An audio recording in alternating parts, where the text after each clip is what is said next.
Alaikum à tous les musulmans et que Jésus-Christ soit avec vous pour tous les chrétiens. Bon, j'ai été assez surpris mes frères et sœurs. Là, on a le combat Jake Paul contre Nate Diaz en boxe anglaise qui arrive au mois d'août. Donc là, c'est imminent, hein. Bon, on va dire imminent.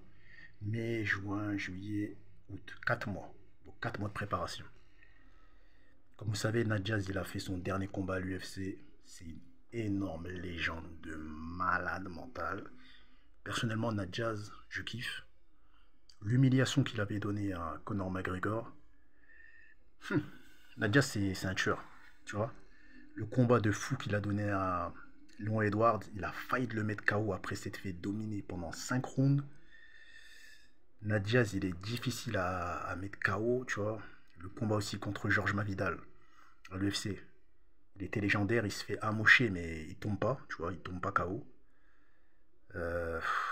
C'est incroyable, c'est incroyable. Ce mec-là, c'est un dur à cuire. Bon, il a humilié Tony Ferguson pour son dernier combat. Hamza Chimaev, j'ai l'impression qu'il a eu peur de lui, hein, parce qu'il devait l'affronter, il n'a pas fait le poids. C'est bizarre, hein. C'est bizarre d'ailleurs. Est-ce qu'il a eu peur du cardio de Nate Diaz? Parce que Nate Diaz, il a un cardio. Il est infatigable. Il encaisse les parpaings dans la face. Il est très chaud en boxe anglaise. Il a une boxe de malade. Il utilise rarement ses jambes. Chaque combat, c'est que les points. C'est-à-dire que gauche-droite, gauche-droite.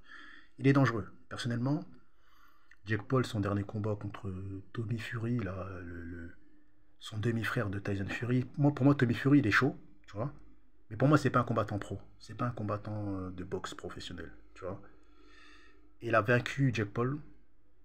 Jake Paul, il a mis un bon KO à Tyron Woodley, qui est une énorme légende de l'UFC. Mais là, c'est Nate Diaz, cousin. Nate Diaz. Moi, je vois un TKO de Nate Diaz. Nate Diaz, il va le mettre KO parce que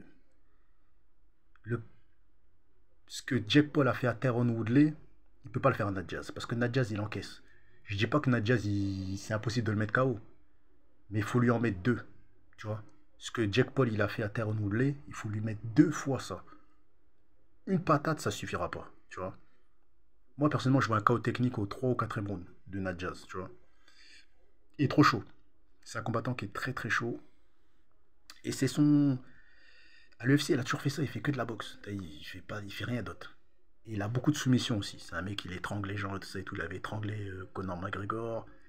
Il a beaucoup de soumissions, hein, à l'UFC. C'est un gars, il est fort en JJB. Jiu-Jitsu brésilien. Mais bon, là, c'est de la boxe anglaise. Donc, dites ce que vous en pensez en commentaire. En tout cas, je suis très très content. Et Nate Diaz, c'est... Moi, je l'aime bien. T'as vu, c'est un gangster, frère. T'as capté? Interview, il fume du shit, il fume du pilon. Un coup, je me rappelle, j'ai vu une vidéo où il est chez lui et il a un combat à l'UFC et tout ça et tout. Je sais plus c'était contre qui, parce qu'il a tellement combattu. Et les mecs là qui viennent contrôler antidopage, ils viennent chez lui. Il est en train de rouler un de ces pilons de malade. Il dit allez, prenez ma piste et dégagez, bande de fils de pute. C'est un gangster, c'est un voyou, mes frères et sœurs. Il dit tenez ma piste et dégagez. Donc ma prédiction, c'est un KO au 3e round. C'est un combat qui va se faire en 8 rounds. De toute façon, je prends Nate Diaz. Jake Paul, j'ai rien contre lui, hein. T'as vu, il fait son petit bonhomme de chemin. Il est en train de devenir une légende et tout ça et tout. Mais Nate Diaz, c'est déjà une légende, cousin. Là, c'est une légende contre un gars qui combat que des légendes, en fait, tu vois. Donc voilà. Dites ce que vous en pensez en commentaire.